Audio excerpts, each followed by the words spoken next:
Welcome to మనం TV. నేను వలి. Congress party senior నాయకులు పార్టీ ప్రధాన కార్యదర్శి అద్దంకి దయాకర్ కు బంపర్ ఆఫర్ తగలబోతుందా? రేవంత్ రెడ్డి పదవి అద్దంకి దయాకర్ ను వరించబోతుందా? ప్రస్తుతం ఇదే చర్చ జరుగుతోంది కాంగ్రెస్ పార్టీలో. ముఖ్యంగా ఆయన గత కొన్నాళ్ళుగా ఆయన పరిస్థితి ఒకసారి చూసుకుంటే కనుక పదవి వరించినట్టే వరించి చేజారిపోయిన పరిస్థితి మనకు తెలిసిందే. ముఖ్యంగా 2018 ఎన్నికల సందర్భంగా తుంగతుర్తి టికెట్ ఆయనే పోటీ చేస్తారని భావించారు. కానీ చివరి నిమిషంలో మందుల శామ్యుల్కి అవకాశం దక్కిన పరిస్థితి కనిపిస్తుంది. ఆ తర్వాత ప్రభుత్వం వచ్చేది మనదే కాబట్టి ప్రభుత్వం వచ్చిన తర్వాత మంచి పదవులు ఉంటాయి అని చెప్పి సర్ది చెప్పిన పరిస్థితి కనిపిస్తుంది. ప్రభుత్వం వచ్చింది, కాంగ్రెస్ ప్రభుత్వం ఏర్పడిన తర్వాత ఎమ్మెల్సీ ఎన్నికల సమయంలో కూడా ఎమ్మెల్సీ పదవి వరించే విషయంలో కూడా ఆయనకి మొండి చేయ కనిపించింది. ముఖ్యంగా బలుమూరి వెంకట కావచ్చు, మహేష్ కుమార్ గౌడ్కి ఎమ్మెల్సీ పదవి దక్కినప్పటికీ కూడా అప్పుడు కూడా ఎమ్మెల్సీ రాని పరిస్థితి, ఆయన తీవ్ర అసంతృప్తి గురని చెప్పి పెద్ద ఎత్తున చర్చ జరిగిన విషయం మనకు తెలిసిందే. తర్వాత వరంగల్ ఎంపీ టికెట్ హామీ లభించిందని కూడా చర్చ జరిగింది. కానీ వరంగల్ ఎంపీ స్థానం నుంచి కూడా ఆయన పోటీ చేయలేదు, అది కూడా రాని పరిస్థితి కనిపిస్తుంది. ఇప్పుడు మరొకసారి చర్చ జరుగుతోంది. పిసిసి అధ్యక్ష పదవిలోకి అద్దంకి దయాకర్ రాబోతున్నారు. 3-4 పేర్లు బలంగా వినిపించినప్పటికీ కానీ 90% ఆమోదం అద్దంకి దయాకర్ వైపే ఉంది. ఏ క్షణమైనా ఆయనకి పిసిసి అధ్యక్ష పదవి అనౌన్స్మెంట్ రావచ్చని పెద్ద ఎత్తున చర్చ జరుగుతున్న పరిస్థితి మనకు తెలుసు. సో పిసిసి అధ్యక్షుడిగా ప్రస్తుతం రేవంత్ రెడ్డి ఉన్నారు, అలాగే ముఖ్యమంత్రిగా ఆయన కొనసాగుతున్న పరిస్థితి కనిపిస్తుంది. ఈ నేపథ్యంలో కొన్ని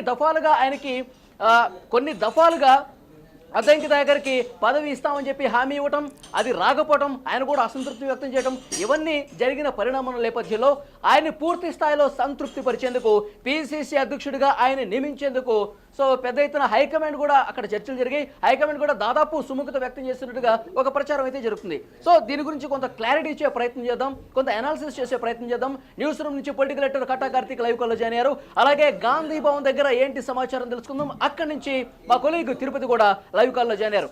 కట్టా కార్తీక్, గత కొన్నాళ్లుగా మనం చూస్తూ ఉన్నాము, పదవి వచ్చినట్టే వచ్చి పూర్తి స్థాయిలో చేజారిన పరిస్థితి కనిపిస్తుంది. పైకి ఎలాంటి అసంతృప్తి లేదు, ఒక మంచి పదవి రాబోతుంది, నా స్థాయికి తగ్గ పదవి ఇవ్వడానికి హైకమాండ్ కూడా రెడీగా ఉందని చెప్పి ఆయన కూడా సర్ది చెప్పుకున్న పరిస్థితి కూడా చూసాం. మనం టీవీకి ఇచ్చిన ఇంటర్వ్యూలు కూడా ఆయన చాలా స్పష్టంగా చెప్పిన పరిస్థితి. సో ఇప్పుడు ఈ చర్చ పిసిసి అధ్యక్షుడికి సంబంధించి ఏ విధంగా చూడాలి? ఇది కూడా వస్తుందా? పెద్ద ఎత్తున చర్చ ఉంది, వస్తుందా రాదా? యాక్చువల్గా కాంగ్రెస్ ఐడియాలజికల్ వాళ్ళ నిర్మాణం, పార్టీ నిర్మాణం ప్రకారం పీసీ అధ్యక్షుడిగా ముఖ్యమంత్రిగా జోడు పదవుల్లో ఒకే వ్యక్తి ఉండటానికి వీల్లేదు. కాకపోతే ఏంటంటే కొన్ని ప్రత్యేకమైన పరిస్థితుల్లో అసెంబ్లీ ఎన్నికల్లో కాంగ్రెస్ గెలవడానికి కారణమైందన్నటువంటి కారణంతో పీసీ అధ్యక్షుడిగా ఉన్నటువంటి రేవంత్ రెడ్డికే సీఎం ముఖ్యమంత్రి పదవిని ఇవ్వడం జరిగింది. సో ముఖ్యమంత్రి ఇచ్చిన తర్వాత పీసీ అధ్యక్షుడు వేరే వాళ్ళకి ఇవ్వాలి. కాకపోతే ఏంటంటే దగ్గరలోనే పార్లమెంట్ ఎలక్షన్స్ ఉన్నాయి. రేవంత్ రెడ్డి రూపంలో పోతేనే ఎక్కువ సీట్లు వస్తాయి. రేవంత్ రెడ్డి అగ్రెసివ్గా పోతాడు, పార్టీని నిర్మించాడు, అధికారంలో తీసుకొచ్చాడు తెలంగాణలో. కాబట్టి అసలు తెలంగాణ ఇచ్చిన కాంగ్రెస్ పార్టీ 10 సంవత్సరాల తర్వాత అధికారంలోకి వచ్చింది. ఇప్పుడు గెలవగలిగే పార్లమెంట్ సీట్ని పాడు చేసుకోవద్దు, రేవంత్ రెడ్డిని నాయకుడిగా ముందుకెళ్లాలని చెప్పేసి పార్లమెంట్ ఎన్నికలు అయిపోయేంత వరకు రేవంత్ రెడ్డినే పీసీ అధ్యక్షుడిగా కొనసాగించాలని ఆ రోజు కాంగ్రెస్ అధిష్టానం భావించింది. ఇప్పుడు ఆ పార్లమెంట్ ఎన్నికలు అయిపోయినాయి కాబట్టి ఖచ్చితంగా పీసీ అధ్యక్షుడి మార్పు అవసరమని కాంగ్రెస్ పార్టీ అధిష్టానం భావిస్తుంది. సో ఈ పదవి నుంచి తప్పుకోవాలని రేవంత్ రెడ్డి కూడా భావిస్తున్నారు. ఎందుకంటే పాలన మీద తనకు పట్టు పెరగాలన్నా, పాలన మీద ఎక్కువ దృష్టి పెట్టాలన్నా పార్టీ అధ్యక్ష పదవిని వేరే వాళ్ళకి ఇవ్వాలని రేవంత్ రెడ్డి భావిస్తున్నాడు. పార్టీ అధ్యక్ష పదవిని వేరే వాళ్ళకి ఇవ్వాలని కాంగ్రెస్ నిర్మాణం సిద్ధాంతం చెప్తుంది. అదిగాక పార్టీ అధిష్టానం కూడా దాని మీద దృష్టి పెట్టింది.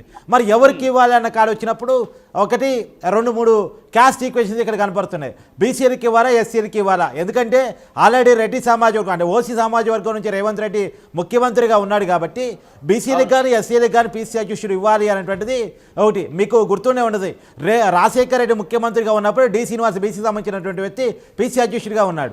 కాబట్టి ఇదే క్యాలిక్యులేషన్లో బీసీకి ఇవ్వాలా, ఎస్సీకి ఇవ్వాలనేటువంటి ఒక లెక్కని కాంగ్రెస్ పార్టీ లెక్కలేసుకుంటా ఉంది. బీసీకి ఇస్తేనేమో మధు యాస్కి లైన్లో ఉన్నారు, తర్వాత మహేష్ కుమార్ గౌడ్ లైన్లో ఉన్నారు. అది ఎస్సీకి ఇస్తే మాత్రం మల్లుబట్టి విక్రమార్క లైన్లో ఉన్నారు, అద్దంకి దయాకర్ లైన్లో ఉన్నారు. అయితే ఇక్కడ చాలా కీలకంగా మాట్లాడిందంటే కేవలం కర్ణాటకలో మాత్రమే డిప్యూటీ సీఎంగా ఉన్నటువంటి డీకే శివకుమార్ పీసీ అధ్యక్షుడిగా ఉన్నారు. అక్కడ ఎందుకు డిప్యూటీ సీఎంకి పీసీ పదవి ఇచ్చారంటే అతను సీఎం రేసులో ఉన్నాడు, అతను సీఎం కావాలని అడిగాడు. అతను సీఎం ఇవ్వలేని పరిస్థితిలో సిద్ధరామయ్యకి సీఎం ఇచ్చే పరిస్థితిలో పీసీ అధ్యక్షుడు మరియు డిప్యూటీ సీఎం ఆయనకే ఇస్తానని కాంగ్రెస్ అధిష్టానం మాట ఇచ్చింది కాబట్టి ఆ 2 పదవుల్లో ఆయన కొనసాగిస్తూ ఉన్నారు. కానీ తెలంగాణలో పరిస్థితి different. Mallu Bhatti Vikramarka deputy CM ఇచ్చారు, ఆయనకి ఆ పదవి సరిపోతుంది. అది కాక కీలకమైనటువంటి మంత్రి పదవులు కూడా ఆయన శాఖలు కూడా ఆయన చేతిలో ఉన్నాయి. కాబట్టి పీసీ అధ్యక్షుడిగా అద్దంకి దయాకర్ సరైన వ్యక్తి. ఎందుకంటే ఆయన విషయంలో ఆయన నేపథ్యం కూడా చూడండి. ఆయన నేపథ్యం విద్యార్థి ఉద్యమం నుంచి స్టార్ట్ అయింది. ఎస్ఎఫ్ఐలో మొదటగా కార్యకర్తగా ఆయన స్టార్ట్ చేశాడు. ఎస్ఎఫ్ఐ విద్యార్థి ఉద్యమంలో ఆయన చాలా కీలకంగా పనిచేశాడు. తర్వాత విద్యార్థి ఉద్యమం తర్వాత ఆయన యువకుడిగా మారిన తర్వాత సామాజిక ఉద్యమాల్లోకి వచ్చాడు. అంటే దళిత వాడుల్లో మాల మహానాడు పేరుతోటి ఆ రోజు దళితులను ఏకం చేసి సామాజిక వర్గాల తరపున అంబేద్కర్ సిద్ధాంతం కోసం పోరాడిన వ్యక్తి అద్దంకి దయాకర్. తెలంగాణ ఉద్యమం ఉవ్వెత్తున లేచినప్పుడు కూడా తెలంగాణ ఉద్యమకారుడిగా తెలంగాణ ఉద్యమంలో తనదైన పాత్ర పోషించాడు అద్దంకి దయాకర్. ఆయన తెలంగాణ ఉద్యమ జేఏసీకి కో చైర్మన్గా ఉన్నారు. అంటే కోదండరాం తెలంగాణ జేఏసీకి చైర్మన్గా ఉంటే అద్దంకి దయాకర్ కో చైర్మన్గా ఉన్నారు. అంటే విద్యార్థి నాయకుడిగా ఉన్నాడు, సామాజిక ఉద్యమకారుడిగా ఉన్నాడు, తెలంగాణ ఉద్యమకారుడిగా ఉన్నాడు. వాస్తవానికి తెలంగాణ ఉద్యమకారులకే ప్రయారిటీ ఇవ్వాల్సి వస్తే మాత్రం 2014 అంటే తెలంగాణ రాష్ట్రం వచ్చిన తర్వాత మొట్టమొదటి జరిగినటువంటి ఎన్నికల్లో టీఆర్ఎస్ గవర్నమెంట్ ఏర్పడింది.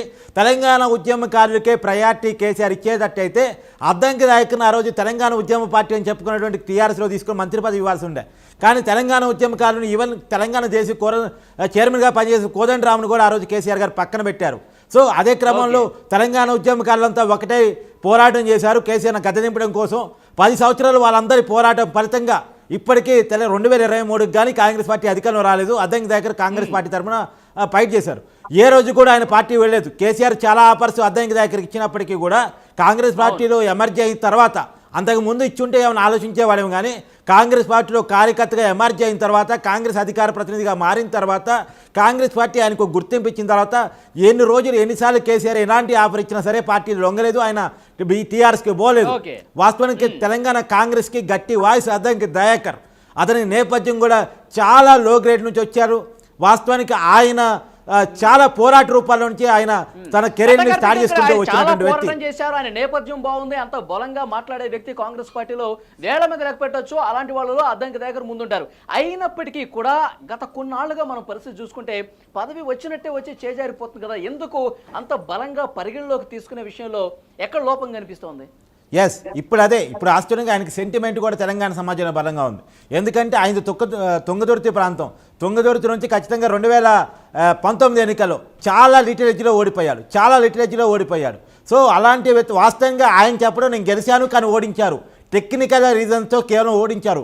చివరి 2 ఈవీఎంలు కనుక లెక్కించి ఉంటే ఆ రోజు అది అప్పటికే టీఆర్ఎస్ పార్టీ గెలవటం వల్ల వాళ్ళు ఎన్నికల్ని మ్యానికులేట్ చేసి 2 ఈవీఎంలు పనిచేయట్లేదు, టెక్నికల్గానే అధికారులతో కుమ్మక్కై నన్ను ఓడించారు తప్ప ఆ 2 ఈవీఎంలని లెక్కిస్తే నేను గెలిచుండేవాడిని. చాలా లిటరేచర్లో నన్ను ఓడించారు, కావాలని గెలిచినా ఓడించారని ఆయన కోర్టు కూడా వెళ్ళి చాలా న్యాయ పోరాటం చేసే ప్రయత్నం చేశాడు అద్దంకి దయాకర్. ఆ రోజు కూడా కాంగ్రెస్ పార్టీ నుంచి పీసీ అధ్యక్షుడిగా ఉన్నటువంటి ఉత్తమ్ కుమార్ రెడ్డి ఈయనకు అన్యాయం జరిగిందన్న విషయాన్ని లేవనెత్తడంలో కోర్టులో కాంగ్రెస్ పార్టీ అద్దంకి దయాకర్ తరపున పోరాటం చేయడంలో విఫలమైందనేటువంటి వాదన తెలంగాణ సమాజంలో ఉంది. సరే, ఏది ఏమైనా ఆ రోజు అలా జరిగిపోయింది 2018 డిసెంబర్ ఎన్నికల్లో.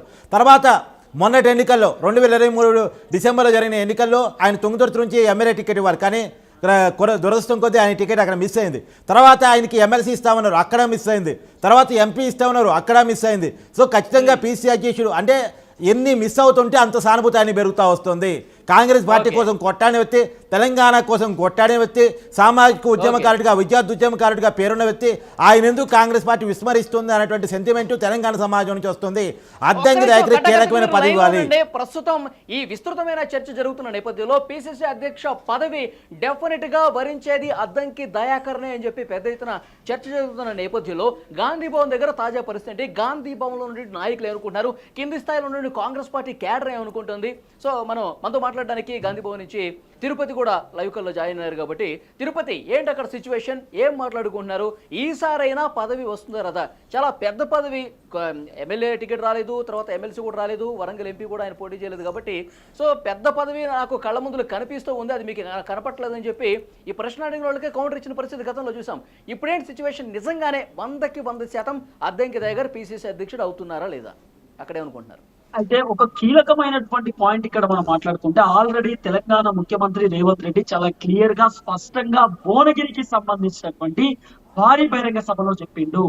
నేను ముఖ్యమంత్రి కాదు, అద్దంకి దయాకరే ముఖ్యమంత్రి, పూర్తి స్థాయిలో నా వ్యవహారాలన్నీ కూడా అద్దంకి దయాకర్ చూసుకుంటాడు, ఒక గొప్ప పదవి ఇచ్చేటటువంటి ప్రయత్నం చేస్తా అంటూ కూడా రేవంత్ రెడ్డి ఆల్రెడీ హామీ ఇచ్చినటువంటి ఆ వీడియో కూడా పూర్తి స్థాయిలో సోషల్ మీడియాలో వైరల్ అయింది.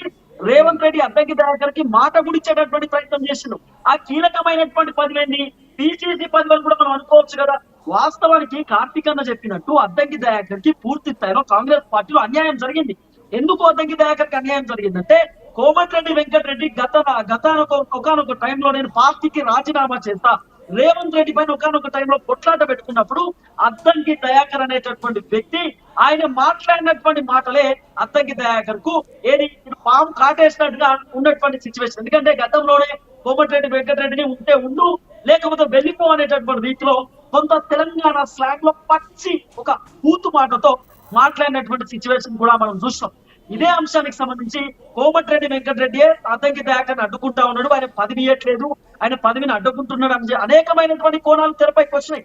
అయినా కూడా రేవంత్ రెడ్డి పూర్తి స్థాయిలో అద్దంకి దయాకర్ కి మద్దతుగా ఉన్నాడు. అంటే నువ్వు కోమటిరెడ్డి వెంకటరెడ్డికి అద్దంకి దయాకర్ తరఫున క్షమాపణ చెప్పిండు, నేను క్షమాపణ చెప్పినాను కూడా ఆల్రెడీ రేవంత్ రెడ్డి గారు చెప్పే ప్రయత్నం చేసిరు. కాబట్టి అద్దంకి దయాకర్ కు కాంగ్రెస్ పార్టీలో కీలకమైనటువంటి హోదా ఉంది. ఆయన తెలంగాణ కోసం అనేక విధాలుగా పోరాటం చేసిండు. కాంగ్రెస్ పార్టీ కోసం కూడా అద్దంకి దయాకర్ అనేటటువంటి వ్యక్తి పోరాటం చేస్తూ వచ్చిండు. తన రాజకీయ నేపథ్యం కార్యకర్త లెవెల్ నుండి స్టార్ట్ అయింది. ఇంకో అంశం కూడా ఇంకా ఇక్కడ వలి అన్న ఈ పిసిసికి సంబంధించినటువంటి లిస్ట్ లో దాదాపు 20 మంది ఉన్నారు. ఆ 20 మందిలో మల్లు రవి ఉన్నారు, తర్వాత ఇక్కడ ఎవరు జీవన్ రెడ్డి గారు ఉన్నారు, సీతక్క ఉన్నది, తర్వాత పట్టి విక్రమార్క పేరు ఉన్నది, మహేష్ కుమార్ గౌడ్ ఉన్నారు, చామల కిరణ్ కుమార్ రెడ్డి ఉన్నారు, తర్వాత వంశీచంద్ర రెడ్డి పేరు ఉన్నది, తర్వాత ఇక్కడ అద్దంకి దయాకర్ రాజగోపాల్ రెడ్డి జగ్గారెడ్డి పేర్లు కూడా బలంగానే వినిపిస్తున్నాయి. ఎస్ కానీ రాజగోపాల్ రెడ్డికి కీలకమైన మంత్రి పదవి ఇచ్చేటటువంటి అవకాశం ఉండొచ్చు, పిసిసి పదవి రాకపోవచ్చు. కానీ ఈ పిసిసికి సంబంధించిన రేసులో మాత్రం అద్దంకి దయాకర్ వర్సెస్ ఇక్కడ జీవన్ రెడ్డి పూర్తి ఒకటి జరుగుతుంది. మేబీ రెడ్డి సమాజ వర్గాన్ని పిసిసి అధ్యక్షులు ఇచ్చే అవకాశం ఉండకపోవచ్చు, ఎందుకంటే ఆల్రెడీ ముఖ్యమంత్రికి ఆ సమాజ వర్గానికి సంబంధించిన వ్యక్తి ఉన్నాడు కాబట్టి మోస్ట్ ఇంకో సమాజ వర్గానికి అది ఇవ్వచ్చేమో. నేను అదే చెప్తున్నా. ఇక్కడ ఉన్న పాయింట్ ఏంటంటే జీవన్ రెడ్డి వర్సెస్ ఇక్కడ అద్దంకి దయాకర్ నడుస్తున్నది. ఎందుకు నడుస్తున్నది వీళ్ళిద్దరి మధ్యలో టఫ్ ఫైట్ అంటే, జీవన్ రెడ్డి ఓడిపోయినటువంటి వ్యక్తి, సో ఆయనకి ఎమ్మెల్సీ కూడా ఇస్తా అంటే వద్దని చెప్పినటువంటి వ్యక్తి. ఎట్టి పరిస్థితులలో నాకు ఒక కీలకమైన హోదా ఆయన జీవన్ రెడ్డి మాట్లాడినటువంటి మాటలు మీరు విన్నారు ఆల్రెడీ. నేను ఏదో ఒక సందర్భంలో 5 సంవత్సరాలైనా సరే 10 సంవత్సరాలైనా సరే నేను ముఖ్యమంత్రి అయితా అని చెప్పి జీవన్ రెడ్డి మాట్లాడిండు. భారీ బహిరంగ సభలో మాట్లాడినటువంటి విషయాలు కూడా మనం విన్నాము. కాబట్టి జీవన్ రెడ్డి కూడా నాకు పిసిసి కావాలంటూ పట్టుబడతా ఉన్నాడు అనేటటువంటి ఒక చర్చ వినబడుతున్నది. కాబట్టి ఓ వైపు రేవంత్ రెడ్డి నిన్న సెక్రటరియట్ లో జరిగినటువంటి ఏదైతే విస్తృత సమావేశం ఉందో అక్కడ క్యాబినెట్ మీటింగ్ లో కూడా చాలా మందిని ఒపీనియన్స్ అడిగేటటువంటి ప్రయత్నం చేసినట్ట. మీ ఒపీనియన్ ఎవరి పైన ఉన్నది, ఎవరు పిసిసి అయితే బాగుంటుంది అనేటటువంటి కోణంలో ఒక డిస్కషన్ చేసుకున్నారు. కానీ కార్తీక్ అన్న ఇంకో పాయింట్ ఏంటంటే ఇక్కడ రేవంత్ రెడ్డి ఫైనలైజ్ అనేది నడవది. ఎందుకంటే అక్కడ ఫైనలైజ్ చేయడానికి కీలక నేతలు బడాబడి నేతలు ఉన్నారు.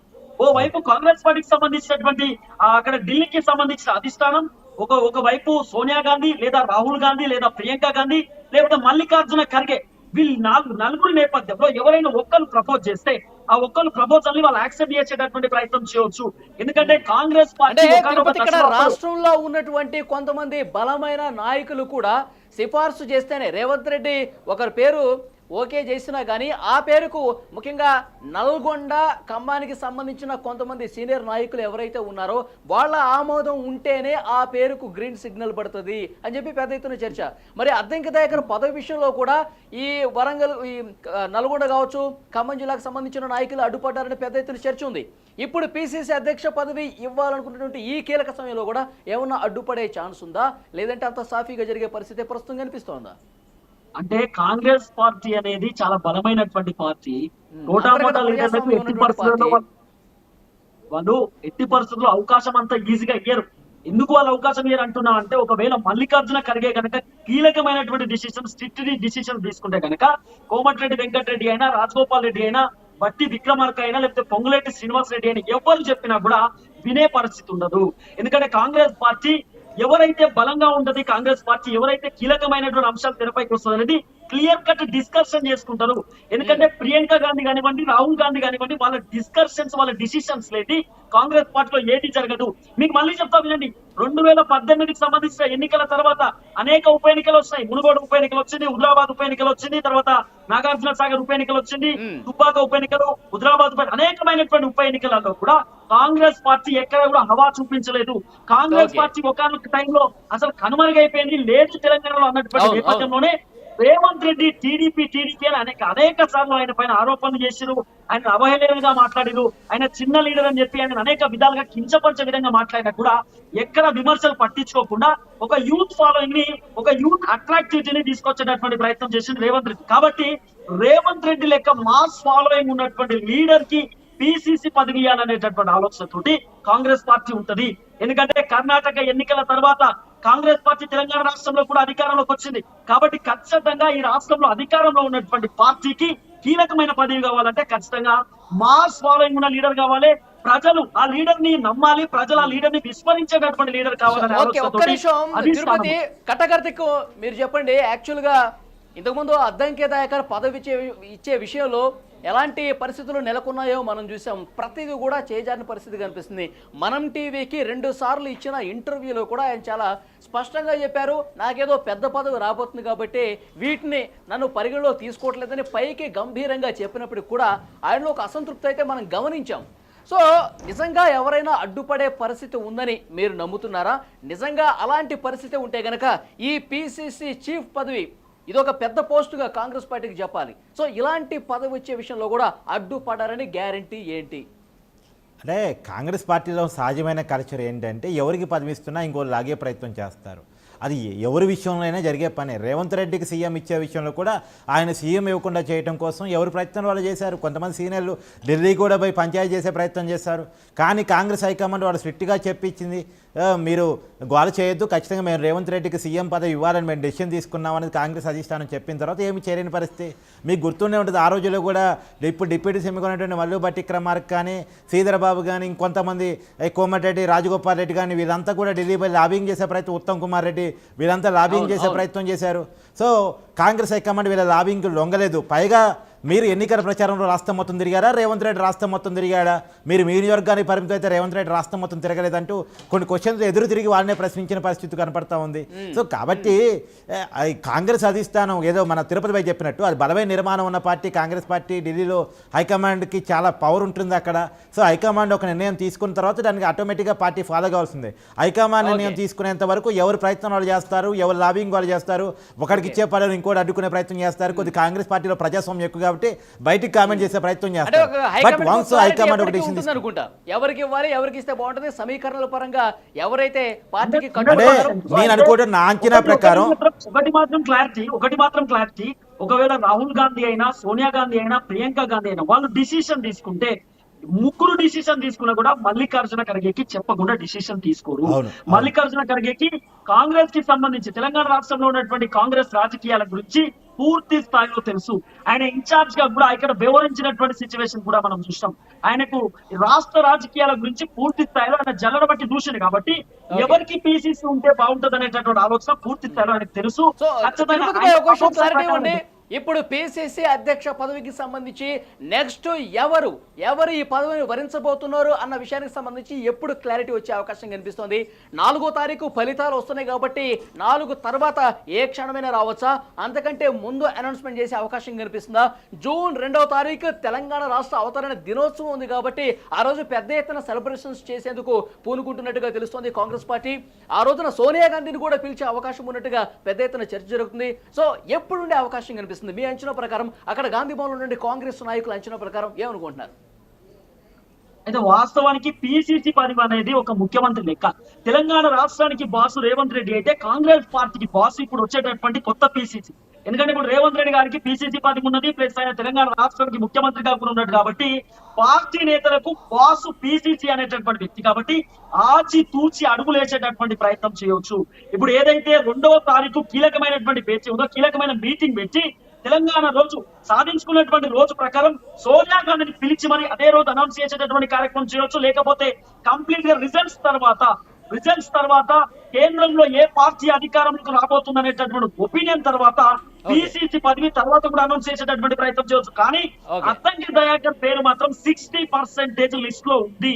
60% అద్దంకి దయాకర్ కు పాజిటివ్ కనబడుతున్న పరిస్థితి, 40% జీవన్ రెడ్డి కనబడుతూ ఉన్నది.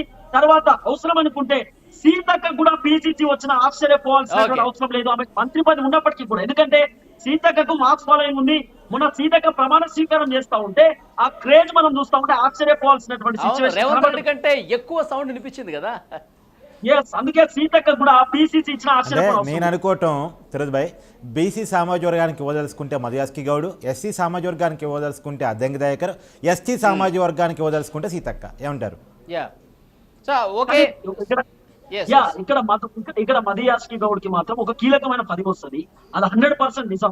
పిసిసి పదవి ఆయనకు రాకపోవచ్చు, అయినప్పటికీ కూడా మాత్రం ఖచ్చితంగా మధుయాస్కి గౌడ్ అనేటటువంటి వ్యక్తి రేవంత్ రెడ్డికి అత్యంత సన్నిహితమైనటువంటి వ్యక్తి, చాలా దగ్గర పర్సన్. తెలంగాణ ఉద్యమ సమయంలో కూడా ఉన్నటువంటి వ్యక్తి, అమెరికా నుండి కేటీఆర్ ను కవితకు టికెట్ ఇచ్చి పంపించినటువంటి వ్యక్తి. కాబట్టి ఆ కీలక పాత్రకి ఖచ్చితంగా ఒక కీలకమైన పని ఉండొచ్చు, కానీ పిసిసి ఉండకపోవచ్చు అనే చర్చ మాత్రం వినబడుతుంది. సో ఓకే, ఓవరాల్ గా మొత్తానికి అయితే ఎక్కువ పర్సంటేజ్, ఎక్కువ మద్దతు అద్దంకి దయాకర్కి వస్తున్నట్టుగా మనకి సమాచారం వస్తుంది. ముఖ్యంగా ఎందుకంటే గతంలో ఉన్నటువంటి పరిస్థితులు చూసుకుంటే కనుక ఒక మంచి పదవి ఉంటుంది అంటే ఇటు రేవంత్ రెడ్డి నుంచి ఒక భరోసా లభించింది, అంటే హైకమాండ్ దగ్గర కూడా ఒక మంచి పేరు అద్దంకి దయాకర్కి ఉంది. కాబట్టి ఈసారి ఎట్టి పరిస్థితుల్లో అద్దంకి దయాకరే అవుతాడని చెప్పి కాంగ్రెస్ పార్టీలో కూడా ఒక చర్చ బలంగా వినిపిస్తున్నటువంటి ప్రస్తుత పరిస్థితుల్లో మరి 4వ తారీఖు తర్వాతే ఏ అనౌన్స్మెంట్ ఉంటుందా, అంతకంటే ముందు ఉంటుందా అనేది కూడా చూడాలి. సో మోస్ట్లీ అయితే చాలా మంది అద్దంకి దయాకర్ పేరు ఇటు మీడియాలో కావచ్చు, పార్టీలో కావచ్చు, ఆయన పేరే బలంగా వినిపిస్తున్నటువంటి పరిస్థితి స్పష్టంగా కనిపిస్తోంది. చూద్దాం ఏం జరగబోతుందో.